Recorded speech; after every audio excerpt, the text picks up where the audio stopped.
ខ្មែរធូសូមជម្រាបលោកគ្រូទំនិញទាំងឡាយដែលនាំចូលពីថៃតាមដែលដឹងតាមរយៈសារព័ត៌មានគឺមិនទាន់មានការបើកច្រកនៅឡើយទេសូមគោរពអរគុណបាទ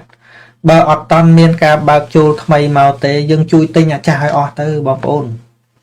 កុំខឹងឲ្យឈប់ទិញព្រោះឈប់យកមកឲ្យតាឬក៏ផ្អាកយកមកឲ្យតាអាណិតគ្នាអាណិតអត់យើងចេះអាណិតគ្នាអត់ស្អប់ថៃងាប់ខ្មែរណាកុំមកដេញអាស្អប់គេងាប់គ្នាឯងយើងបន្ថែមបន្តិចទៀតហ្នឹងហើយព្រោះព្រំដែនមានតន់បើកឯណាអញ្ចឹងអាតំណែងមកកកស្ទះនៅក្នុងហាងនៅក្នុងអីជួយទិញគ្នាទៅវាឆ្លាតឡើងតំណែងមូទិតាណាចអង្គរតំណែងដែលមានហើយប្រោយអស់ទៅទិញថ្មីយើងជ្រើសរើសបានបាទហ្នឹងហើយអាថ្មីទៀតអាហ្នឹងស្រេចលើយើងទេយើងមិនចង់យកវាអត់ជាបញ្ហាអីទេអាហ្នឹងយើងបានត្រៀមប៉ុន្តែអ្វីដែលមានហើយនាំគ្នាស្អប់នេះវាងាប់អ្នកជាប់ស្តុកនោះភោគច័ន្ទណារ៉េតជំរាបសួរលោកគ្រូខ្ញុំអត់បានស្អប់ថៃទេប៉ុន្តែអីវ៉ាន់ថៃមួយចំនួនដែលផលិតថ្មីខ្ញុំអត់ហ៊ានទិញទេទិញលក់ទេព្រោះខ្លាចថៃគេដាក់ថ្នាំដល់ពលរដ្ឋយើងបាទកំណត់ល្អបើថ្មីក្នុងអន្តរកាលនេះយើងកុំនាំចូលទៀតល្អ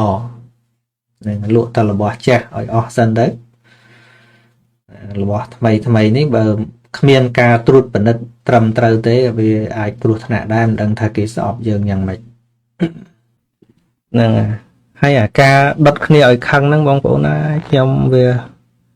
មិនបានទទួលការឈឺចាប់ជាមួយបងប្អូននៅសម័យមុនទេប៉ុន្តែស្ដាប់ចាស់ដែលគាត់សល់មកខ្ញុំឃើញថាពីសង្គមមួយទៅសង្គមមួយហ្នឹងគឺកើតទៅពីការដុតគ្នាឲ្យខឹងហ្នឹងវាអត់មាន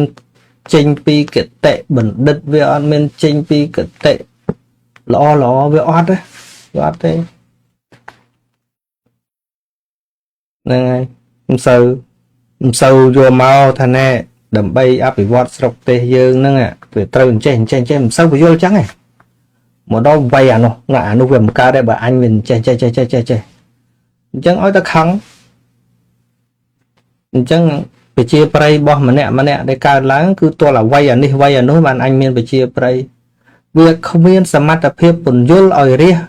ដាក់ចិត្តមកតាមខ្លួនឯងដោយសុទ្ធតែចិត្តហ្មងអត់ទេដុតឲ្យខឹងអាណាហើយបានមកមួយអញទៅវ័យអាមួយទៀតអញ្ចឹងបងប្អូនសិក្សាត្រឡប់ទៅវិញមកអញ្ចឹងហ្នឹងហើយអញ្ចឹងល្អហើយថៃមើងងាយនេះល្អសម្រាប់ឱកាសយើងប្រឹងខ្លួនចឹងហើយបើគេឲ្យនៅតែដឹកឲ្យស៊ីទៅរហូតហ្នឹងគ្មានប្រឹងអីទេដីជុំវិញផ្ទះនៅតែទេចាស់ចុះ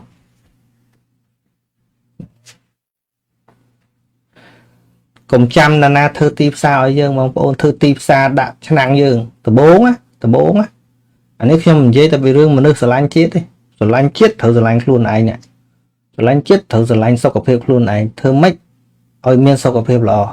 ធ្វើម៉េចឲ្យមានលំនឹងគ្រួសារអាហ្នឹងបានយើងវិឈានទៅរកការគិតគូរការងារធំដុំទៀតបានបើសិនជា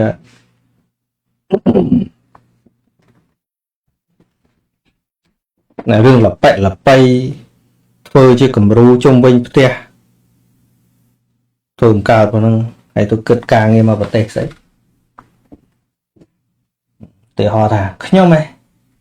បើខ្ញុំជាប់ឆ្នោតទេបើខ្ញុំធ្វើជាអ្នកដឹកនាំខ្ញុំមិនឲ្យដីនៅទំនេរទេខ្ញុំត្រូវតែធ្វើទីផ្សារធ្វើឲ្យប្រជាជនដាំដុះរកទីផ្សារចេញមើលដីជុំវិញផ្ទះអ្នកនិយាយហ្នឹងអត់ដាំសក្រីមកគុំវាអត់បានភាពជាគំរូអីបងខ្ញុំចិត្តតែចាំមើលមនុស្សជាគំរូខ្ញុំអត់ចង់មើលមនុស្ស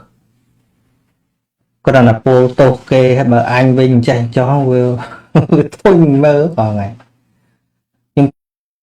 ឲ្យអំនួតហ្នឹងអំនួតចឹងអីសៀមក៏ចឹងដែរបើសិនជាគាត់នឹងកាន់តែមានអំនួតខ្លាំងវាគង់ទៅដល់ពេល down ទៅវិញទេមនុស្សចាប់ផ្ដើមមានចំណុចខ្សោយនៅពេលដែលមានអំនួតនឹងហើយជាឱកាសដែលយើងប្រឹងដែលយើងមិនហ៊ានមើលងាយគេគឺពេលដែលយើងដឹងតែខ្លួនយើងអន់ហ្នឹងឯង តែបើប៉ុណ្ណឹងហើយមិនដឹងតែខ្លួនយើងអន់ទៀតយើងគ្មានរីកចម្រើនទៅមុខទេឡើយតែខឹងគេហ្នឹងអញ្ចឹងណាដូចអញ្ចឹងឥឡូវខឹងក៏ខឹងទៅព្រោះវាខឹងទៅហើយណាវាគេធ្វើបាបយើងអញ្ចឹងខឹងហើយប៉ុន្តែសូមឲ្យប្រែក្លាយកំហឹងហ្នឹងមកជាកម្លាំងមកជាការអភិវឌ្ឍខ្លួនយើងកុំគ្រាន់តែខឹងឯតែគ្រាន់តែខឹងហើយយើងមិននាំគ្នាអភិវឌ្ឍខ្លួនយើងបាត់ខឹងអត់អីស៊ីហ្នឹងទៅទៀតឃ្លានរបស់គេទៀតនិយាយមែនណាហ្នឹងហើយឥឡូវខឹងចេះអត់ហួររបស់គេទៅប៉ុន្តែមើលបាត់ខឹងទៅទៀតតែបើទៅដោយគោលការណ៍ថ្ងៃក្រោយណៃឲ្យស៊ីមិនស៊ីផងឃើញណាអញមានរបស់អញហើយអញ្ចឹងណាអានឹងបានលយនៅណានាំគោលការណ៍ទៅរកកន្លែងហ្នឹងខ្ញុំគ្រប់គ្រងគឺអង្គុយបញ្យល់ព្រោះយើងមើលដោយភ្នែកវាអត់យល់ទេវិជារាយើងមិនយល់បើខ្វះអ្នកបញ្យល់ណាវិជារាមិនយល់ខ្ញុំមើលមិនយល់ព្រោះដើម្បីកំពះជុំគេទៅធ្វើបានប្រាក់ខែដែរទៅធ្វើគាត់វាអត់យល់អញ្ចឹងបានត្រូវការអ្នកបញ្យល់មិនត្រូវការអ្នកចេះឆ្កៀលទេឯក្នុងសង្គមយើងខ្ញុំឃើញតែបកសម្បូរអ្នកឆ្កៀលឆ្កឹះឆ្កៀលអីឆ្កៀលចុះឆ្កៀលឡើងឆ្កៀលចុះឆ្កៀលឡើងឲ្យតែខឹងគ្នាហ្នឹងណាបើទោះជាគេធ្វើត្រូវខ្លះក៏មិនឲ្យត្រូវដែរព្រោះវាធ្វើឲ្យខឹងហើយនោះយើងឆ្កឹះតែពីរឿងឲ្យខឹងហើយនោះដូរសិនអត់បានទេឃើញទេដល់របៀបអ្នកចេះគេអត់ចុចឲ្យខឹងទេគេថាដល់ប្រជាជនគេខឹងព្រោះណាគេដឹងគេអត់ឲ្យប្រជាជនគេងាប់ទេតែបញ្យល់ឲ្យប្រជាជនយល់ពីមួយទៅមួយយល់ឲ្យច្រើនគ្នាថាអត់បាច់ទេបងប្អូនមិនបាច់ទៅកាន់កភ្លើងមិនបាច់ធ្វើអីធំដុំទេធ្វើតែតួនាទីរបស់បងប្អូនអញ្ចឹងទៅហ្នឹងហើយអាការដុតគ្នាឲ្យខឹងហ្នឹងបងប្អូនណាខ្ញុំវាមិនបានទទួលការឈឺចាប់ជាមួយបងប្អូននៅសម័យមុនទេប៉ុន្តែស្ដាប់ចាស់ដែលគាត់សល់មកខ្ញុំឃើញថាពីសង្គមមួយទៅសង្គមមួយហ្នឹងគឺកើតទៅពីការដុតគ្នាឲ្យខឹងហ្នឹងវាអត់មានចេញពីគតិបណ្ឌិតវាអត់មានចេញពីគតិល្អវាអត់ទេហ្នឹងហើយមិនសូវយកមកថាណែដើម្បីអភិវឌ្ឍស្រុកទេសយើងហ្នឹងវាត្រូវអញ្ចេះមិនសូវបញ្យល់ចឹងទេមកដល់វាយអានោះវាមិនកើតទេបើអញវាចេះអញ្ចឹងឲ្យតែខឹងអញ្ចឹងវិជាប្រៃរបស់ម្នាក់ដែលកើតឡើងគឺទល់ឲ្យវាយអានេះវាយអានោះបានអញមានវិជាប្រៃវាគ្មានសមត្ថភាពពន្យល់ឲ្យរះដាក់ចិត្តមកតាមខ្លួនឯងដោយសុទ្ធតែចិត្តហ្មងអត់ទេដកដុតឲ្យខឹងអាណាហើយបានមកមួយអញនោះទៅវាយអាមួយទៀតអញ្ចឹងបងប្អូនសិក្សាត្រឡប់ទៅវិញហ្នឹងអញ្ចឹងហ្នឹងហើយអញ្ចឹងល្អហើយថៃមើលងាយនេះល្អសម្រាប់ឱកាសយើងប្រឹងខ្លួនចឹងហើយបើគេឲ្យនៅតែដឹកឲ្យស៊ីទៅរហូតហ្នឹងគ្មានប្រឹងអីទេដីជុំវិញផ្ទះនៅតែទេចាស់ចុះ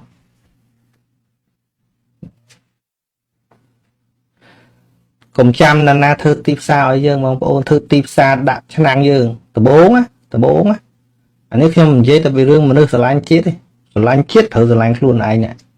ស្រឡាញ់ជាតិត្រូវស្រឡាញ់សុខភាពខ្លួនឯងធ្វើម៉េចឲ្យមានសុខភាពល្អធ្វើម៉េចឲ្យមានលំនឹងគ្រួសារអាហ្នឹងបានយើងវិឈានទៅរកការគិតគូរការងារធំដុំទៀតបានបើសិនជា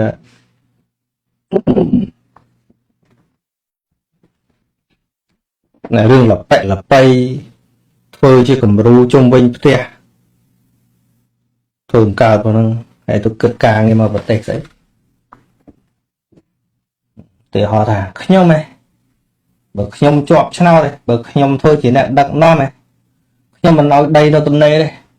ខ្ញុំត្រូវតែធ្វើទីផ្សារធ្វើឲ្យប្រជាជនដាំដុះរកទីផ្សារចេញមើលដីជុំវិញផ្ទះអ្នកនិយាយហ្នឹងអត់ដាំសក្រីមកគុំវាអត់បានភាពជាគំរូអីបងខ្ញុំចេះតែចាំមើលមនុស្សជាគំរូ ខ្ញុំអត់ចង់មើលមនុស្សគ្រាន់តែពោលទោសគេហើយបើអញវិញចេះចោះវាធុញមើលបងហើយខ្ញុំគិតថាបើយើងឲ្យយោបល់គ្នារៀនឲ្យយោបល់គ្នាកុំប្រមាថគ្នាជួនកាលយើងថាដឹងខួរក្បាលស្អីទេនៅតែស៊ីរបស់គេអីចឹងវាកាលណាយើងប្រើប្រាស់ពាក្យសម្ដីវាមិនល្អចឹងទៅវាអត់បានទៅឃើញថាយើងស្អប់ថៃណាយើងស្អប់គ្នាឯងឃើញទេយើងគួរបានប្រើពាក្យដាស់តឿនគ្នាល្អជាងនឹងហើយឲ្យគំនិតដល់គ្នានឹងថាតើទន្ទឹមគ្នានឹងយើងធ្វើពហិការអីហ្នឹងថាតើយើងបានធ្វើអីជំនួសវាណាជំនួសឲ្យបានប្រសើរឡើងអីចឹងទៅមានចំណេះចេះដឹងចែកម្លែកគ្នាបង្កើនក្តីស្រឡាញ់ជាងក្រន់តែមកស្អប់មកឆាវហើយតែបង្កើនតែស្អប់តែមកឆាវហ្នឹងដូចថៃថាទៀតឡើយហ្នឹងយ៉ាងច្រើនប្រហែលខែគេថាណាគេអាចទាយកាយ៉ាវយើងត្រូវដែរពីព្រោះជាខឹងហ្នឹងវាបានតែមកឆាវមែនណាវាបានតែមកឆាវដល់បាត់ខឹងទៅវិញមិនដែលចាប់ឈ្នះបាទដោយរឿងពហិការអីខ្ញុំគិតថាបើពហិការសម្រាប់របស់ថ្មីអាហ្នឹងវាមិនគួរមែនចឹងណាមិនគួរទេក្នុងគណៈពេលនេះយើងទៅដឹកយករបស់ថ្មីយកមកលក់មកអីហ្នឹងបើហូបចុកអីវាមិនគួរមែនគណៈហ្នឹងណាប៉ុន្តែបើសិនបើឧទាហរណ៍ហាងខ្លះហ្នឹងគាត់ទិញរបស់មកតាំងពីមុនកើតសង្គ្រាមមិនមែនយកមកហ្វ្រីទេណាហ្នឹងហើយមុនកើតសង្គ្រាម